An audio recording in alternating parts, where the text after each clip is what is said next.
নমস্কার বন্ধুরা, সুপর্ণা হিজিবিরি রান্নার চ্যানেলে আপনাদের সকলকে স্বাগত জানাই। আমি সুপর্ণা আজকে আবার নিয়ে চলে এসেছি একটি নতুন রেসিপি। আজকে আমি করে দেখাবো কুমড়ো পাতায় ইলিশ ভাপা। কুমড়ো পাতায় ইলিশ ভাপা বানানোর জন্য আমি এখানে কিছু কুমড়ো পাতা নিয়ে নিয়েছি। কুমড়ো পাতাগুলিকে আমি ভালো করে ধুয়ে জল ঝরিয়ে রেখেছি এবং ইলিশ মাছগুলোকে আমি নুন ও হলুদ মাখিয়ে রেখেছি।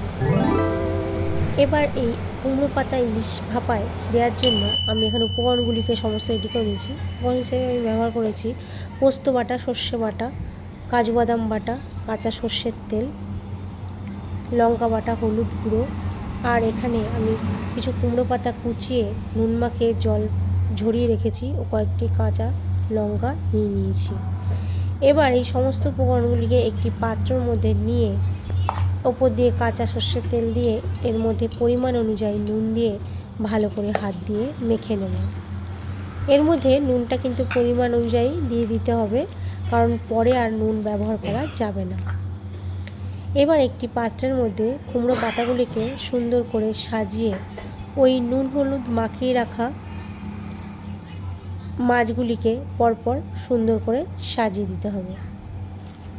বিছানো পাতাগুলির মাঝখানেই এটি সুন্দরভাবে সাজাতে হবে। এবার যে মিশ্রণটি আমি মাখিয়ে রেখেছিলাম সেই মিশ্রণটি ওপরে মাছগুলির নুন হলুদ মাখিয়ে রাখা মাছগুলির গায়ে ভালো করে মাখিয়ে দিতে হবে। ওপর দিয়ে কাঁচা লঙ্কাগুলি ছড়িয়ে দিতে হবে এবং কাঁচা তেল ছড়িয়ে দিতে হবে। কিছু কুমড়ো পাতা ওপর দিয়ে মাছগুলিকে চাপা ঢাকা দিয়ে দিতে হবে। এবার ঢাকা দেওয়া হয়ে গেলে সুতো দিয়ে বেঁধে নিতে হবে। এবার গ্যাসে কড়াই চাপিয়ে তার মধ্যে তেল দিয়ে তেলটি গরম হয়ে এলে তার মধ্যে ওই কুমড়ো পাতার মিশ্রণটি দিয়ে দিতে হবে।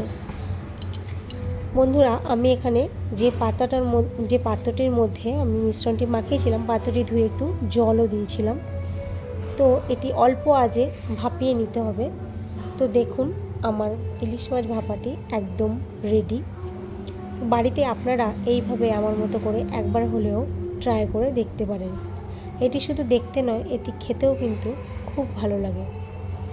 তো রেসিপিটি আপনারা একবার হলেও ট্রাই করে দেখবেন, আশা করি আপনাদেরও ভালো লাগবে। ভিডিওটি যদি আমার ভালো লেগে থাকে লাইক, কমেন্ট, শেয়ার ও সাবস্ক্রাইব করবেন।